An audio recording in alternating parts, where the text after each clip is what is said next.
Trip here, and I wanted to talk a little bit today about some preseason bow prep. I was outside shooting and I thought it was a good time to discuss the 3 easy steps that I follow to make sure that my archery equipment is ready to roll when opening day of bow season here in Ohio begins. We're about 6 weeks away, so plenty of time to get started. I've been shooting all summer.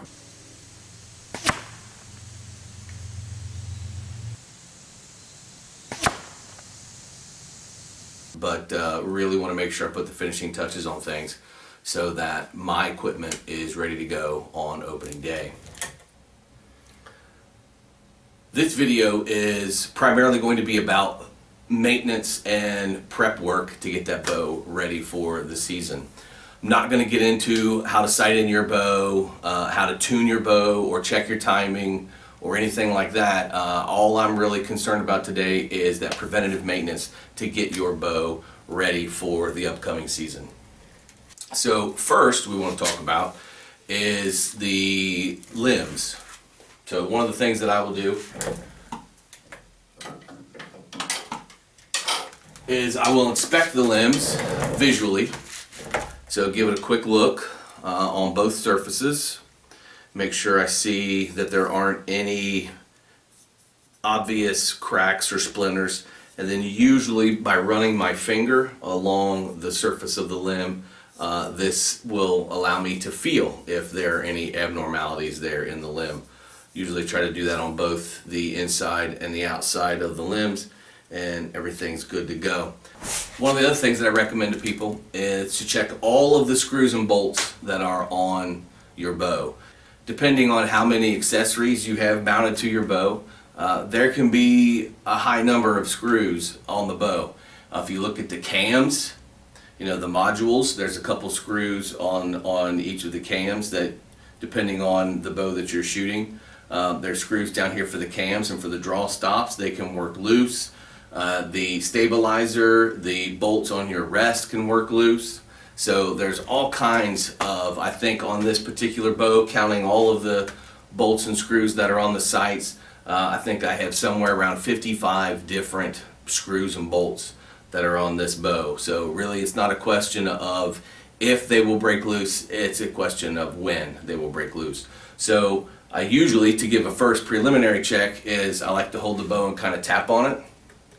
And if I don't hear anything rattle, then usually everything's okay. One of the other things that I do is I'll look and check and visually kind of tug and push on the different accessories, make sure the stabilizer's tight, and just kind of give it a quick look, tap the cams a little bit. If I don't hear any rattle, then I know everything's okay.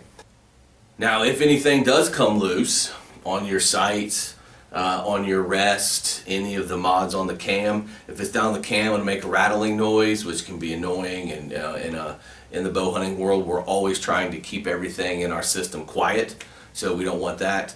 But if your sights move, if bolts on your sights break loose and your sights move or your rests move, that can cause your accuracy to suffer, and that can be problematic. One of the things that I do to make sure that nothing has moved, especially on an accessory that only has one bolt attaching it to the bow, is I will take a pencil and I will outline the surfaces that come in contact with the riser of the bow. So if I notice something has changed, my point of impact has changed, say I'm hitting lower than when I sighted the bow in, I can take a quick look at the rest and I can see where if the rest has moved from those original marks that I put on the bow.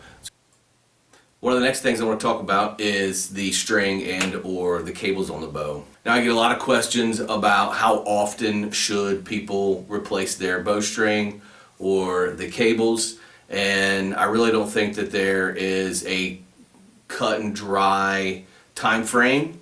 A lot of people will say you should do it every year. I have found that it's all going to depend on the wear and tear on the string and the cables.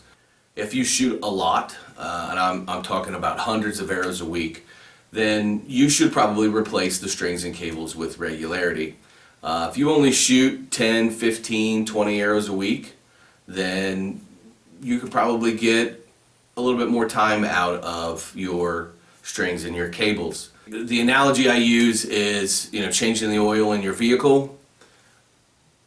They tell you every 3 months or 3,000 miles. So if you don't drive your vehicle that much, and in 3 months you've only driven 1,000 miles, you could probably go a little longer before you change that oil. Is it bad to change your oil at 1,000 miles after 3 months? Of course not. That's fine, but is it necessary? Probably not. So just keep an eye on your string and your cables and replace them as needed. One of the other things that I get questions about is waxing the string. Again, it's going to come down with wear and tear. What I tell people to look for are the small microfibers. If you see little pieces of string, the string hits that fuzzy look, then it definitely could use some wax. If it gets too bad, then it's gonna need to be replaced.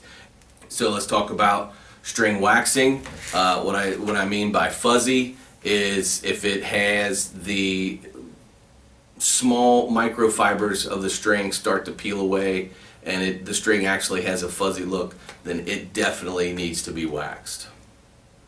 And earlier I was discussing if the string looks fuzzy, it probably will need some wax. Here is a bow that a friend of my son brought in, and he wanted me to build him a new string. And this is kind of an extreme example of what I'm talking about. I'll hold this behind so we can kind of get it to focus and you can see what I'm talking about. This string is very fuzzy and is probably more towards the area of needing replaced. So there's an example of what I mean by fuzzy. So the important thing to remember is to only wax the areas where the strands of the string are exposed.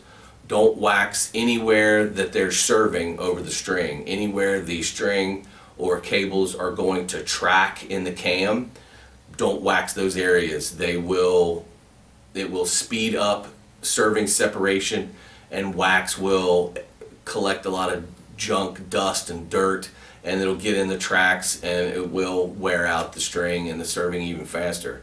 Other areas that I don't wax are on the surfaces that slide in your cable slide or in your roller guide. I don't wax those areas. I prefer to lube those areas with a string lube.